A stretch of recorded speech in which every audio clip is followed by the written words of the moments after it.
I am so cold in this room. But what I'm not cold about is what we're about to listen to right now. That was a decent transition. Welcome back to the channel, everyone, on this beautiful day that it is today, wherever you're watching this video from and however you are right now, laying in bed, on the subway, on a mountain somewhere with nothing left to do because you've already enjoyed the view. Today we're going to be listening to the Pogues. We are going to listen to the full album of Rum, Sodomy, and the Lash, which was released in 1985. A lot of people had said and recommended that I listen to this album, so that is what we're going to do today after we had listened to Fairy Tale in New York. So, amongst those of you who have recommended this album, Mr. Crew Crushin', Patrick McGrath, Sean Gatai, Mr. Zeph Klopp, Keith Topping, Ethel Wolf, Richard Howlett, Petra. Sometimes it takes me a second. Petra DeWald? Petra? I think. Anyways, all of you, thank you so much for the recommendation. I have to sometimes look at the usernames and separate it in my mind because there's no spaces, so I'm like, Anyways, I'm excited to listen to this album and I hope that you guys are as well with me. Sit down, relax a while, grab a drink. I have a little chai here from some of that Starbucks place, and yeah, that's all the intro I have for you for this Long Song Saturday that we're getting into right now. Before we dive in, press the like button, get it out the way. You may as well. Helps me out a lot in what I do here. Press the subscribe button if it's your first time here and you haven't, because I know if it's not your first time here and you haven't pressed the subscribe button, nah.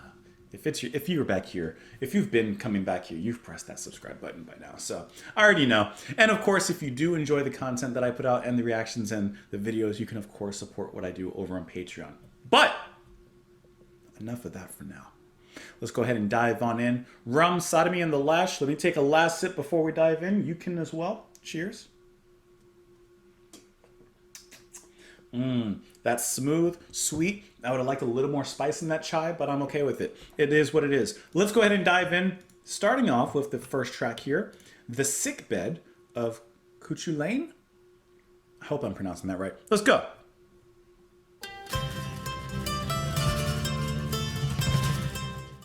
Yourself in Frankfurt and got sipped out in Cologne. And you heard the rattling step trains as you lay there all alone. Oh, this is gonna be good. They took you up to midnight mass and left you in the lurch.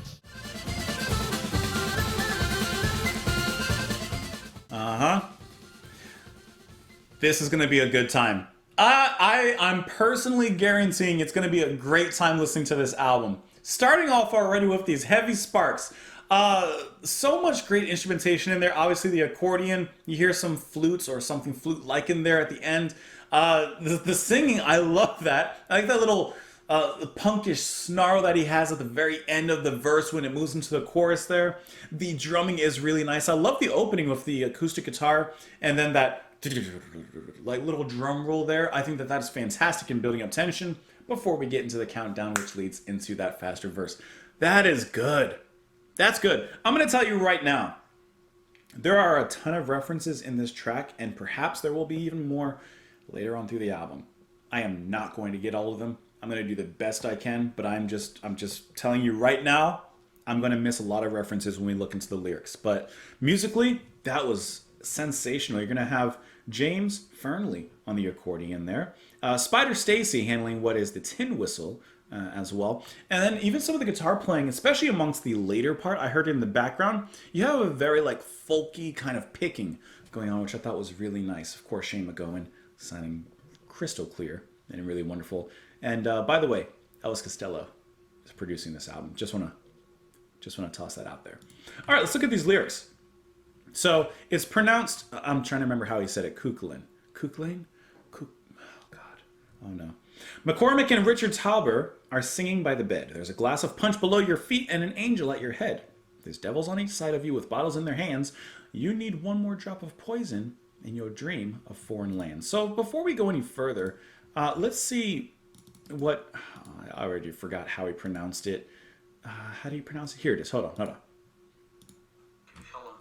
Say it again. Okay, he pronounced that differently. Cuchulainn. All right. Is an Irish warrior, hero, and a demigod in the Ulster cycle of Irish mythology. He is believed to be an incarnation of the Irish god Lu, who is also his father. Okay, I have never heard of him. I gotta admit, my knowledge of Irish mythology is nil. So I have no idea, but let's go on with this. When you pissed yourself in Frankfurt and got siff down in Cologne, and you heard the rattling death trains as you lay there all alone, Frank Ryan bought your whiskey in a brothel in Madrid, and you decked some black shirt who was cursing all the yids. At the sickbed of Cuchulainn, we'll kneel and say a prayer, but the gods are rattling at the door and the devil's in the chair. So perhaps he's using this mythological figure to indicate the death of some sort of culture, perhaps? That's what I'm kind of getting at. Like the death of a god, in a sense, is the death of a nation, a culture, a specific society, a people's. You know, I'm kind of thinking something like that. And in the Euston Tavern, you screamed it was your shout, but they wouldn't give you service, so you kicked the windows out. They took you out into the street, kicked you in the brains, so you walked back in through a bolted door and did it all again. Like if you're going down, at least you're going down fighting. Kind of thing. At the graveside of Cuchulainn, we'll kneel around and pray, and God is in his heaven, and Billy's down by the bay. That's what I'm leaning towards, and I don't have any other extra information in here. I'm just trying to see if there's maybe something else in here, but I don't see anything specific. So I'm gonna leave it at that when it comes to the meaning, because that's at least what I'm feeling. That's what I'm thinking. I could be completely wrong. All right, let's move on to the next track, The Old Main Drag. Here we go. When I first came to London, I was only 16. If you didn't have the money, you'd cut your and you'd beg. I was trying to see if that was leading like directly into the next song, which it very well may. But I was trying to catch that if it was. Okay, so the Old Main Drag, it definitely slows things down a bit from the first track. Slows things down and gives us a banjo accordion combination, which is, it sounds so nice in here. You know what this kind of sounds like? Pub rock, but not pub rock. It just sounds like it would fit nicely in a pub, but I feel like saying that is kind of reductive to the sound and all the story and everything that they're giving us here. So there's also a little bit of a sense of humor throughout, which you caught a little bit even previously. But the writing here has this near satirical take on things. I really like that. I like how the writing is put down here. Like talking about serious subjects and serious things, but giving it a little bit of tongue-in-cheek levity in the words, but using that comedic touch to get the point across as well. The Old Main Drag. First, we're talking about visiting London and going down these roads. And when I'm first seeing that, ending up in the Old Main Drag, I'm thinking, okay, you're going down the main road or the main drag strip, right? And no, because in the first line of the first verse, he reveals he's talking about literally like drag queens and kings. There are the he-males, the she-males, paraded in style. The old man with the money would flash you a smile. In the dark of an alley, you would work 4 or 5 for a swift one off the wrist down on the Old Main Drag. I don't know what that means. I don't understand. I don't know what he means there. In the cold winter nights, the old town, it was chill, but there were boys in the cafes who give you cheap pills. If you didn't have the money, you'd cajole and beg. But there was always lots of tuniol in the Old Main Drag. Don't know what that is. I'm going to Google that really quick. Tunol is a brand name of a combination of 2 barbiturate salts in equal proportions. That's the chemistry, but I want to know the effects. What's it for? Sleeping pills. Okay, cool. Now I got it. Downers. One evening, I was lying down in Leicester Square. I was picked up by the coppers and kicked in the balls. Between the metal doors at Vine Street, I was beaten and mauled, and they ruined my good looks for the Old Main Drag. Listen, a lot of bad things are happening to him in this part of town, especially in the end. He even mentions being in the tube. Now, I don't know if he was in the tube down at midnight. That's a Jam reference. And now I'm lying here. I've had too much booze. I've been spat on, shot and raped and abused. And I know I'm dying. I wish I could beg for some money to take me from the Old Main Drag. He should... Before you visit a place, you got to look up the good parts, the bad parts, the parts you should be going down, and the parts you shouldn't be going down. Because otherwise that trip's going to be a little bit of a drag. Please clap. All right, Wild Cats of Kilkenny. Here we go. My cats never sounded like that.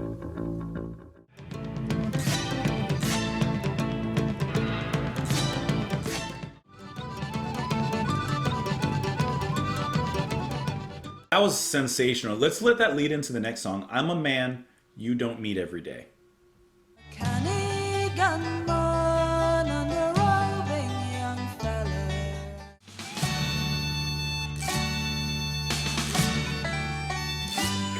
This is some good music, guys. Every day, so come fill up your glasses. I'm having a really good time with this one. Listen, I'm having a wonderful time with this. So first of all, the instrumental song, instrumental piece of music previously, what a nice showcase of the instrumentation, the musicality of the band.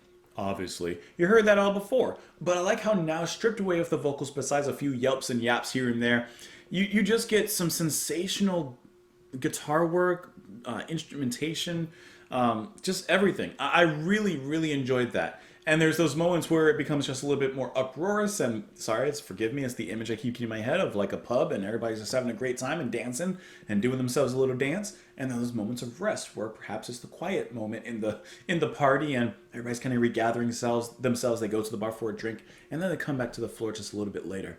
That's just a very festive mood that the band sets there, but once again with some really nice instrumentation.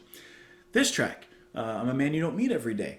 This is coming down again to something a little bit more folky. I mean, arguably, this is folk music, really. Love the pipes that are used, the uilleann pipes. Here, you're going to have those played. Hold on, let me pull up the names again. Tommy Keane, I'm assuming that's who's taking care of that, which just so beautiful. That little slightly anthemic melody that plays in the middle of the track is gorgeous. You're going to have Kate O'Riordan on the bass and the vocals, that's who's singing here. And I do find it slightly ironic that we have a female lead, and the song is called "I'm a Man You Don't Meet Every Day." I like that. Perhaps I'm a man you don't meet every day, because in this specific case, she ain't the man.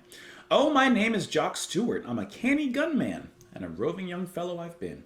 So be easy and free when you're drinking with me. I'm a man you don't meet every day. I have acres of land. I have men at command. I always have a shilling to spare. And then, of course, the be easy and free repeats throughout the end of all of these verses. So come fill up your glasses of brandy and wine, whatever it cost, I will pay. Well, I took out my dog, and him I did shoot, all down in the county Kildare. So come fill up your glasses of brandy and wine, whatever it costs, I will pay. In other words, they've been through some stuff. So if they're telling us to be easy and free and just relax, you better be easy and free and relax. What a wonderful 2 tracks these were. This is a good album. I don't know. I mean, obviously I'm recording, so like, it's not like I'm recording live. We're doing this live where I can immediately get like feedback on like, what people are thinking, but I'm liking it. I'm having a good time. Let's move on to the next track here, which is going to be, actually, hold on. There is actually a Wikipedia article for I'm a Man, so let me look at that real quick. So this is actually a traditional Irish or Scottish music hall song, written from the point of view of a rich landowner telling the story of his day while buying drinks at a public house. It is also known as Jock Stewart, or Jock Stewart. Yeah, and there's a bunch of versions. Various versions of the song exist. It's from as early as the 1880s, and it goes from there. Really good stuff. Let's now move on. So now we know it actually is a traditional song. So let's now move on to that next track there, which is A Pair of Brown Eyes. Here we go.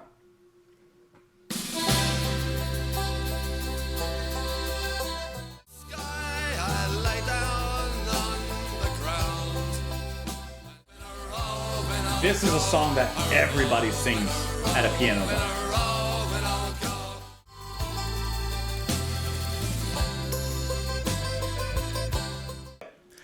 I want to talk about A Pair of Brown Eyes. First of all, when it comes to the lyrics, I have a theory, and I may be diving too deep, but we're gonna dive into that theory in a little bit, okay? But I have something, and sometimes I have a thought and I feel like it's profound, but maybe it's not. I don't know. We'll look at that in a second. The band as a whole, as I've listened to these past few tracks, and I see that there's a lot of members in the band. 1, 2, 3, 4, 5, 6, 7 members in the band. There's 7 members. And then besides that, you have 1, 2, 3 other additional musicians in this album, at least. The band weaves such a rich tapestry of instrumentation and music that at no point feels bloated or overblown with as many members as they have and with the music that we receive. And that's because of how well composed everything is. So, for example, actually an instrument that I've never really thought too much about that I'm finding myself very impressed with here is the banjo from James Fernley. Oh, no. Jem Finer, sorry. The banjo is playing a key part in a lot of these tracks. And not just a key part, but a melodic key point in the music. And it's so lovely to listen to, especially in the post-chorus there when you hear the banjo go, bum, ba-da-ba-da, bum, ba-da-ba-da, bum, bum, bum, bum, something like that. Like, it's just a lovely moment and melody that sticks out and stands out amongst the ringing rhythm of the music. Because this song, it moves, it swings. Like, it has that really nice swing to it. And I just find that really, really nice the way that everyone has kind of put their music together in here. How do I want to approach this? The band also does a fantastic job of conveying emotions into their song in liaison or liaison with the music and how they all connect.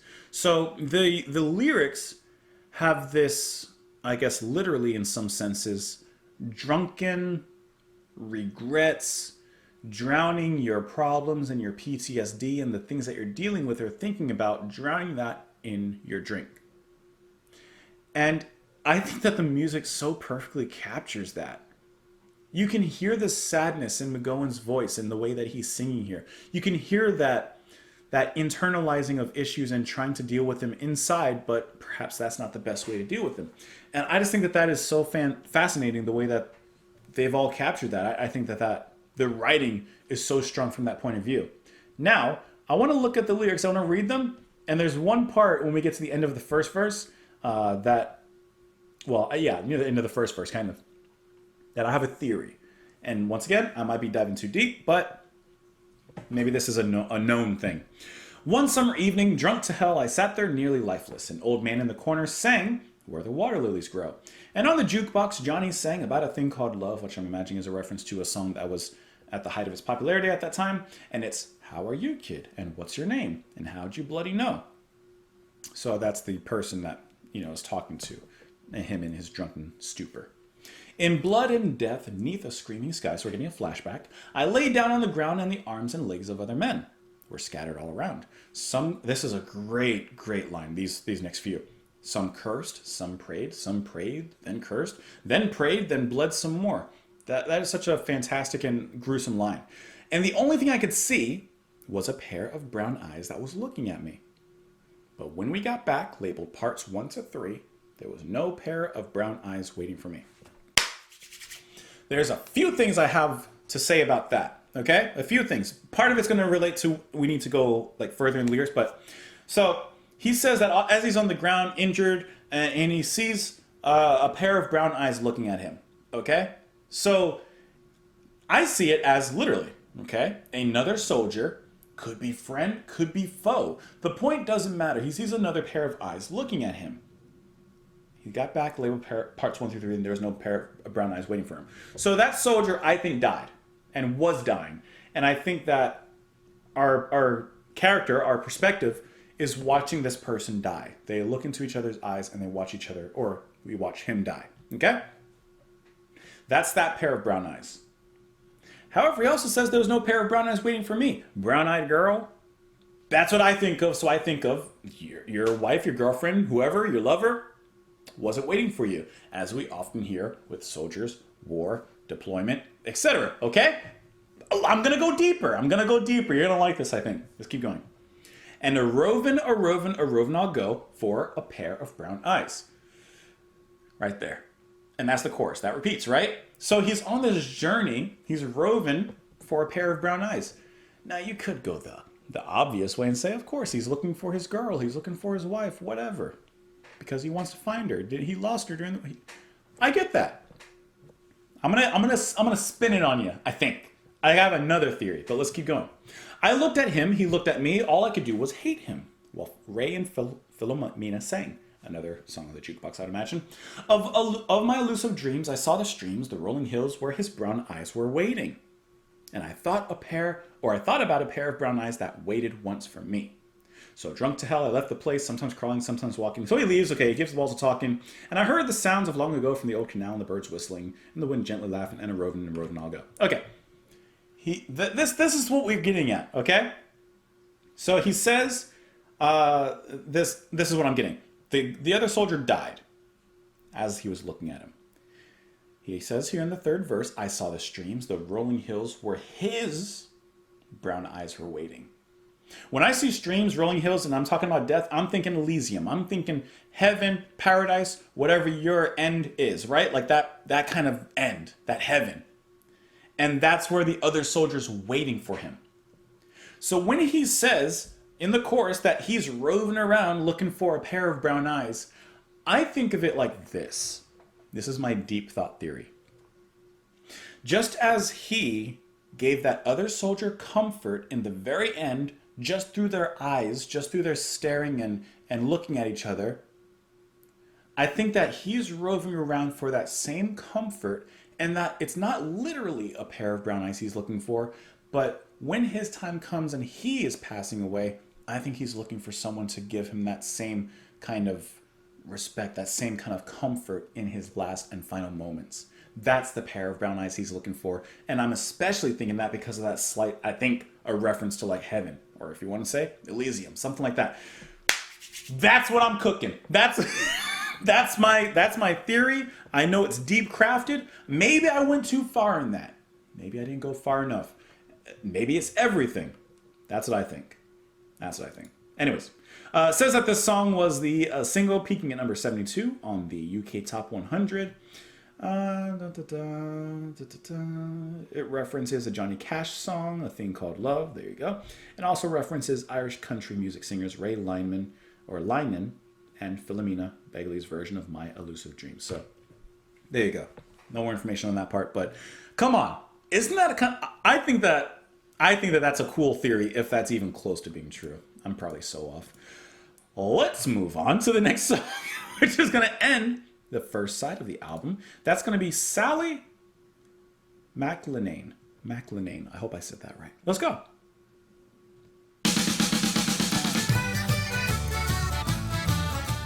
We walked into the station in the rain. We kissed him as we put him on, though we knew that we'd be seeing them again. So buy me beer or whiskey, cause I'm gone far away. I'd like to think I'll be returned. I'm going to tell you right now, one of my favorite things is just the random yelling, just the random shouts. That's one of my favorite things I've heard here or in the instrumental track. Like, it just comes out of nowhere, and I love it. You got the swing, you got the accordion, you got the dun dun dun dun dun dun dun dun dun. Like, it's just such a great rhythm to get caught up in. And listening to these tracks, especially the previous one, I really feel like this is something that you would hear played in a piano bar, at a pub, something, and like everyone just joins in. It just has this kind of quality to it where it just, I don't know the words, but it makes me want to sing it. It makes me want to grab a beer or, I don't know, whatever people drink at pubs and just sing it with my arms just like that. Like, I don't know, it just has that quality to it. I love Shane's singing in here as well. When he kind of leans into that slightly rougher tone, to me, kind of punky, or at least it wouldn't sound out of place in a punk album as well. The little tin whistle that's being played, I'm way off with that. It's just a menagerie of melody. While Jimmy played harmonica in the pub where I was born, he played it from the nighttime to the peaceful early morn. He soothed the souls of psychos and the men who had the horn, and they all looked very happy in the morning. Okay, so Jimmy was playing harmonica very well. He eased everyone up that heard him play. But Jimmy didn't like this place, or his place in this world of ours, where the Elephant Man broke strong men's necks when he'd had too many powers. So sad to see the grieving of the people that he's leaving, and he took the road for God knows in the morning. Okay, so he died. We walked him to the station in the rain. We kissed him as we put him on the train.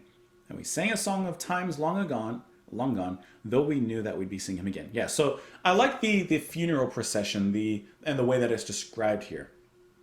far away. I'm sad to say I must be on my way, so buy me a beer or whiskey because I'm going far away. I'd like to think of me returning when I can to the greatest little boozer and to Sally Mlenain.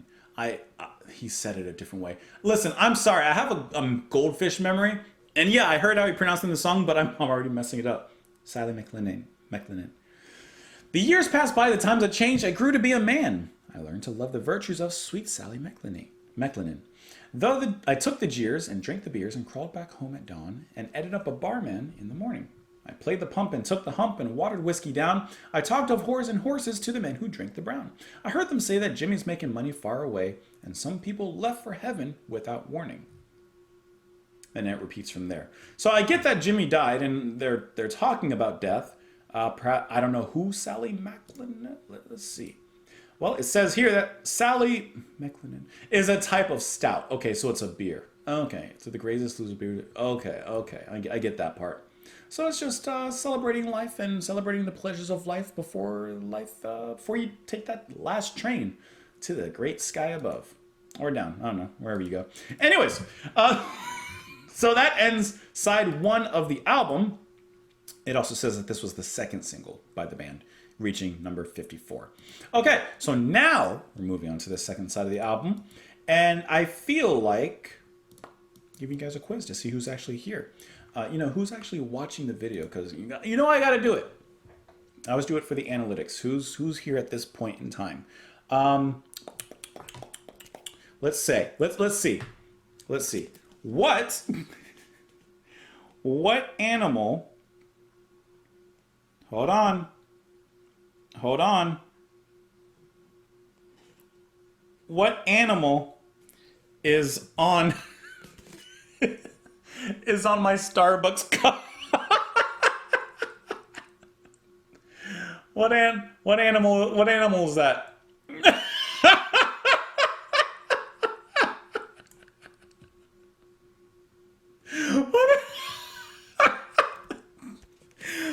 I gotta tell you, I'm just curious to see the responses. I'm curious to see what animal you come up with.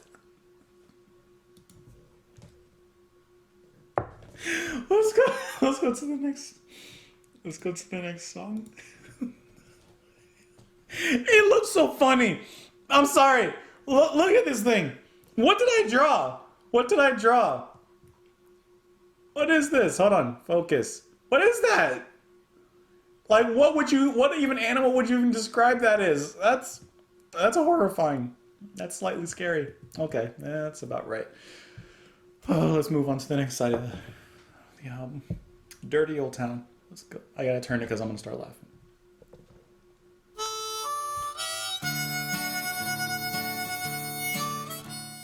By the gasworks wall, dream the dream. The fiddle and the pipes. Oh. Like an old Dutch train, dirty old town. Okay, with the uilleann pipes and the fiddle, when those go off and like about halfway through, it's just this magical moment where all the music comes together. It all swirls in this really beautiful, vibrantly played moment, which I think is absolutely wonderfully romantic, especially in lieu of the lyrics. And what I kind of see as like this love story, I see it as a love story in this Industrial Revolution kind of time and era. So like, I don't have a lot of knowledge when it comes to this, so forgive my ignorance. But I'm gonna make a dumb reference, but it's the only way I can kind of think of it. In the newer Sherlock Holmes movie with Iron Man, and how the climax, the last fight, is in like the shipyard, and it's very industrialized and like that kind of scenery. That's what I'm kind of picturing setting wise with this, but a love story in that specific place and time. That's what I'm envisioning. And I like how the lyrics and the music paints a very warm picture in an otherwise cold and mechanical kind of setting. I think they do a wonderful job with that. I met my love by the gasworks wall, dreamed a dream by the old canal. I kissed my girl by the factory wall, dirty old town, dirty old town. Like, even in this dirty town that he's describing, beautiful, warm, clean, and pure things like love can come out of it. Clouds are drifting across the moon, cats are prowling on their beat. Spring's a girl from the streets at night, dirty old town, dirty old town. I heard a siren from the docks, saw a train set the fire, or the night on fire. I smelled the spring on the smoky wind. I'm gonna make me a big sharp axe, shining steel tempered in the fire. I'll chop you down like an old dead tree, dirty old town. Then it repeats the first verse there. So I view this as a song of love and hope, where perhaps he's trying to escape his current predicament, his current conditions, where he lives. He falls in love. And I think him saying that he's going to make this sharp axe and cut it all down is more, not literally, but tearing himself down and recreating himself, but also perhaps just as a means of tearing down this dirty old town, not literally, but just escaping it to find a new life, a new hope for himself and his girl that he kisses by the wall. That's what I think. Let's move on into the next track here, which is Jesse James. Here we go.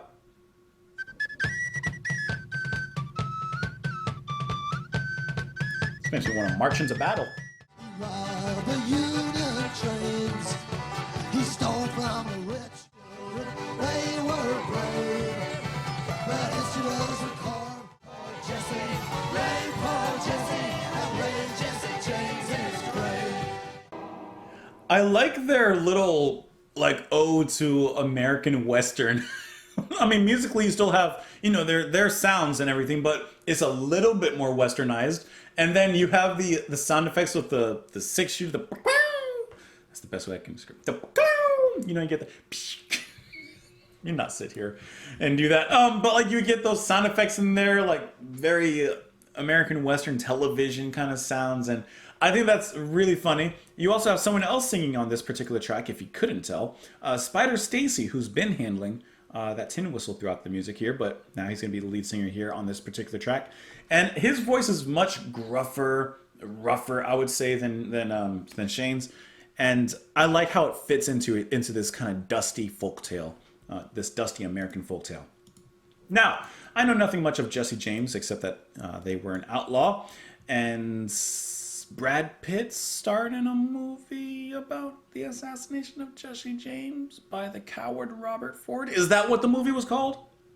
And was it Brad Pitt that was in it? Could be thinking wrong. I think it was some mainstream actor. Anyways, Jesse James, we understand, has killed him many a man. He robbed the Union trains. He stole from the rich. He gave to the poor. He had a hand and a heart and a brain. Well, it was on Saturday night. The stars were shining bright. They robbed the Glendale train. And the people they did say from many miles away, it was those outlaws, Frank and Jesse James. Now, Jesse had a wife, lived a lady all her life. Her children, they were brave. But history does record that Bob and Charlie Ford have laid poor Jesse in his grave. Which I believe that is what happened. Well, it was Bob and Charlie Ford, those dirty little cowards. I wonder how they feel. For they ate of Jesse's bread. They slept in Jesse's bed. They laid poor Jesse in his grave. Then it goes on to repeat the chorus. While the people held their breath, they heard of Jesse's death. They wondered how he come to fall. It was Robert Ford, in fact, who shot him in the back while he hung a picture on the wall. Is that how he died? Was he really just shot? Is that why the title of that movie is "And the Coward Robert Ford"? I need to read up on some Jesse James then. It says, I didn't know this, but I guess this song, Jesse James, is a 19th century American folk song, first recorded in 1999. 1999? It has been covered by many a band and many an artist. Kingston Trio, of course, the Pogues here. Grandpa Jones, Bob Seger, Johnny Cash, Bruce Springsteen, a lot of people. The lyrics are largely biographical, containing a number of details from Jesse James' life. It goes on and on from there. Yeah, there's a lot of information on the lyrics and stuff. We ain't reading here all that. We're just here to talk about the music, and the music was good. Let's move on into the next track here, which is going to be a Navigator. Well, let's go.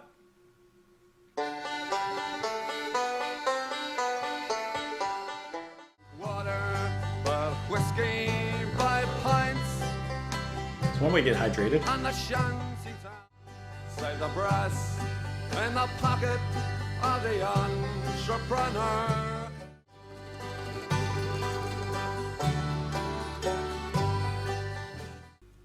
I really like how Navigator was this kind of ode to an unspoken hero, in a sense, the unspoken hero of those who built the railroads, dug the canals to expand, whatever country he was talking about. But like, point is to pay ode and homage to those who risked their lives, many times lost their lives, paid the ultimate price for helping to expand a country, or that kind of thing. I think that is such a genuinely sung piece of music, because I feel like, I mean, obviously you wrote it, so I would really imagine, but it feels genuine. It doesn't feel like, oh, let's just make a song about the railroads, about the canals and how they spread. No.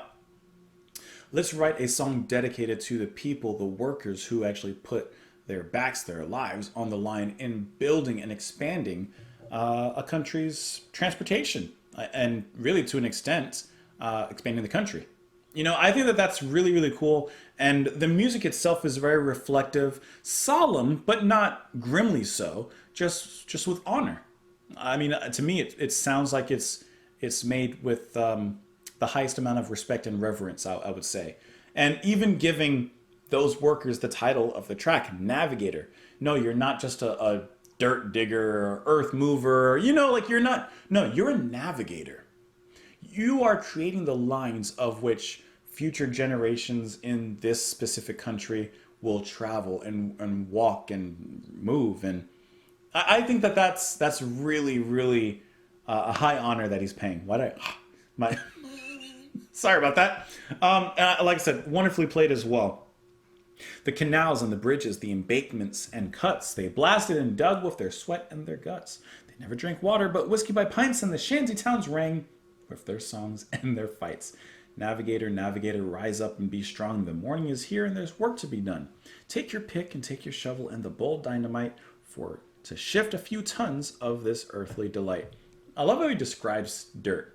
This earthly delight, this yes, maybe in the time in working it, you're like, I hate this dirt. But to spin it in such a positive light as well. My grandma used to tell me this story, and I cannot remember for the life of me which old past family member it was.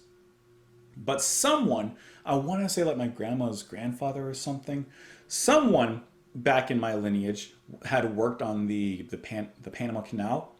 And my grandma always told me this story of, I guess, something blew up and literally blew his head up. I don't know why she would always tell me that story, because she told me that when I was like a kid. Okay. They died in their hundreds with no sign to mark where, save the brass in the pocket of the entrepreneur. By landslide and rock blast, they got buried so deep that in death, if not life, they'll have peace while they sleep.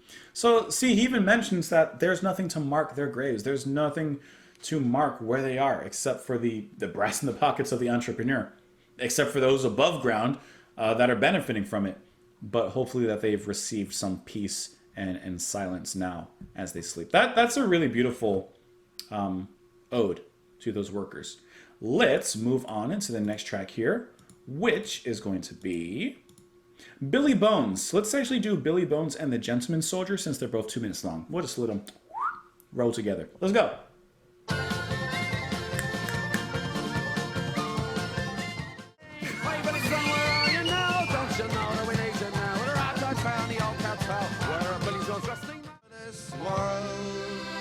For the poor, the darling boys and girls. Hey, but it's where are you now? You can say you're a country lass. You don't have to tell them that you ever played this joke. Money for me, and the drums I know, and I reckon I voice the loudly play. Okay, the Gentleman Soldier is definitely them going into their more comedic side. The voices, the singing.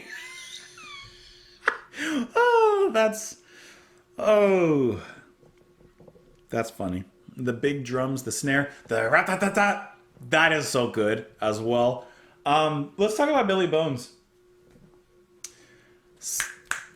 Probably the fastest played song on this whole thing. The singing is quick, almost near in this rapping kind of mode, just going off. And Billy was an interesting character. Billy ran around with the railroad crew. He knew Arsenal from Tottenham Blue. We'd be a darn sight better off if we knew where Billy Bones are resting now. And he ran into some trouble. Billy saw a copper and he hit him in the knee, and he took him down from 6 foot to 5'3". Then he hit, this is the funniest thing, then he hit him fair and square in the do-re-mi. That copper won't be having any family. Well, Billy gets recruited. Billy went away with the peacekeeping force because he liked a bloody good fight, of course. Went away in an old khaki van to the banks of the River Jordan. He goes over there, he fights, he's doing great over there. But no one knows where he's buried because he died over there. One night, Billy had a rare old time laughing and singing in the Lebanon line. Came back to camp not looking too pretty, never even got to see the holy city. Now Billy's out there in the desert sun and his mother cries when the morning comes. And there's mothers crying all over this world for their dead darling boys and girls. Billy led a hot and fast life. Born on a Monday, married on Tuesday, drunk on Wednesday, plugged on Thursday, sick on Friday, died on Saturday, buried on Sunday. Let's move on to the next track. Gentleman soldier. It's of a gentleman soldier as a sentry he did stand. He saluted a fair maiden by waving of his hand. So then he boldly kissed her and he passed it off as a joke. He drilled her up in a sentry box, wrapped up in a soldier's cloak. I don't know what that means. And the drums are going rap-a-tap-tap, and the fifes they play loud, or they loudly play, fare thee well, Polly, my dear, I must be going away. All that night they tossed and tumbled till the morning did appear. The soldier rose, put on his clothes, and said, farewell, my dear, because he got to be going. And he says, if anyone comes courting you, you can treat them you can treat them to a glass. If anyone comes a courting you, you can say you're a country lass. You don't have to tell them that you ever played this joke, that you got drilled in the sentry box, wrapped up in a soldier's cloak. Don't know what that means. Anyway, she gets pregnant.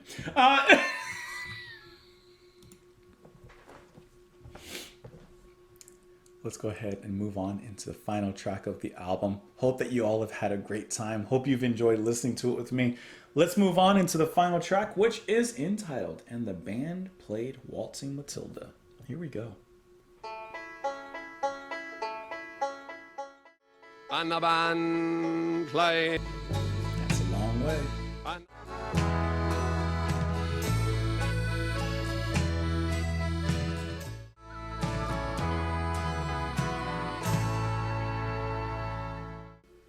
What an excellent album, and what a harrowing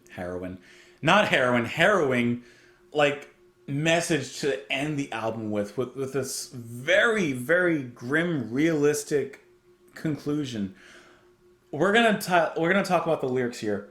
The music ends in almost this kind of funeral procession, this kind of dirgy folk song, which I think is a really brave choice. I mean, we've gotten so much power and glory and other things before, and we've had taste of this grim reality, but now we dive fully into that, and I think that is such a poignant point to make here as a statement to end the album on. That is really, really fantastic. Musically, there's not a ton to really dive into with it because it is very simply played, but the addition of the horns, I thought at certain moments, the way the bass at the end of the Waltzing Matilda chorus section goes that little slide, that little wow. For some reason, it adds a little bit of uneasiness into it, which makes sense in accordance with the lyrics. I think that was a very small but stately choice to make in those few moments there. But let's look at these lyrics here. So first of all, before we actually go anywhere, I want to see if Waltzing Matilda is an actual thing. Or what it is, I should say. Not if it's an actual thing. There is a Wikipedia page for it. So Waltzing Matilda is a song developed in the Australian style of poetry and folk music called a bush ballad. It has been described as the country's unofficial national anthem. Okay, so it is a little bit of an anthem in Australia then. Okay, so that actually plays into the lyrics a little bit more. So having that anthemic feel. When I was a young man, I carried my pack, and I lived the free life of a rover. From the Murray's green basin to the dusty outback, I waltzed my Matilda all over. I like that play on words there. So he has this freedom of life. He's just enjoying his life. Then in 1950, my country said, son, it's time to stop rambling because there's work to be done. So they gave me a tin hat, and they gave me a gun, and they sent me away to the war. So 1915, World War I. And I'm just imagining that there was a draft. I don't know. I'm guessing because it said my country said, like, we gotta go. And the band played Waltzing Matilda as we sailed away from the quay. And amidst all the tears and the shouts and the cheers, we sailed off for Gallipoli. So they are going off, of course, to war. How well I remember that terrible day when the blood stained the sand and the water. And how in that hell they called Suvla Bay, we were butchered like lambs at the slaughter. Johnny Turk, he was ready. He primed himself well. He showered us with bullets. He rained us with shells. I'm imagining that's just a name for like maybe Turkish, probably. I think. He showered us with bullets, he ran us with shells, and in 5 minutes flat, he'd blown us all to hell and nearly blew us right back to Australia. And the band played Waltzing Matilda, and as we stopped to bury our slain, we buried ours, and the Turks buried theirs, then it started all over again. So, I mentioned this a few times when we listen to tracks like this, but when there's a repeating line, or a repeating-esque line, like when there's a throwback like that continually, but the meaning changes as it goes, I think that is one of the most intelligent, not forms of writing, I guess, but like the ways of writing or things to throw back in, that repeating lines, but the meaning changes as it goes on. I think that's really fantastic. Then he goes on and, of course, talking about how he's trying to keep himself alive while the piles of bodies build up around him. Then a big Turkish shell knocked me arsh over tit, which is an interesting expression. And when I awoke in my hospital bed and saw what it had done, Christ, I wish I was dead, never knew there were worse things than dying. So obviously some irreparable damage was done to him. There's no need to give us the exact detail of what it is, but the point is it's something that's going to change his life forever. And no more I'll go waltzing Matilda to the green bushes so far and near. For to hang tent and pegs and man needs 2 legs, no more waltzing Matilda for me. So the things that he was doing at the outset of his story in the beginning, no longer he can do. They collected the cripples, the wounded, the maimed, and they shipped us back home to Australia. As our ship pulled into Circular Quay, I looked at the place where my legs used to be, where he was standing when he, hopped on the ship. And thanked Christ there was nobody waiting for me to grieve and to mourn and to pity. He felt ashamed. He didn't want anyone to be there, perhaps, that knew him. He didn't want any family or friends to see him returning because he wasn't returning the same way that he had left. And the band played Waltzing Matilda. They carried us down the gangway. Nobody cheered. They just stood and stared, and they turned their faces away. Even the crowds that you would think would be parading and celebrating the return of these soldiers that so bravely went and fought, even them seeing the realities of war, the harsh realities, they couldn't even take it. He says they turned their faces away. And now we have a little time skip, and now every April I sit on my porch and I watch the parade pass before me. I see my old comrades, how proudly they march, reliving their dreams of past glory. So he's watching people that he fought alongside, and they didn't get injured in a way that he did. They weren't affected as much the same way he was, and he just looks at them. But what are his feelings? It tells us in the next verse. I see the old men all twisted and torn, the forgotten heroes of a forgotten war. And the young people ask me, what are they marching for? And I ask myself the same question. If that's not an ending, I don't know what is. Forgotten heroes of a forgotten war, what were they fighting for? Why is my life now completely upturned? For what?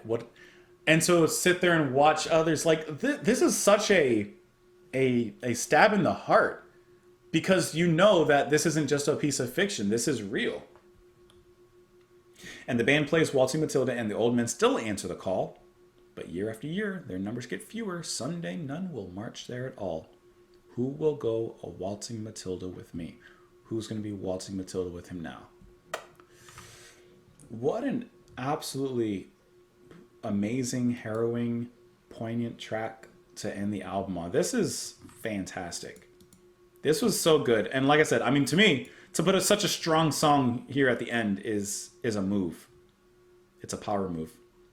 It says that originally this track was written by Eric Bogle in 1971. And of course, many cover versions have been performed, as we've just heard. One of those.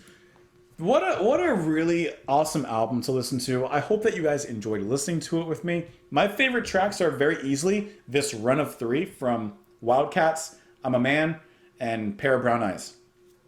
I love the instrumental of Wildcats. I forgot her name. Kate. I love Kate singing.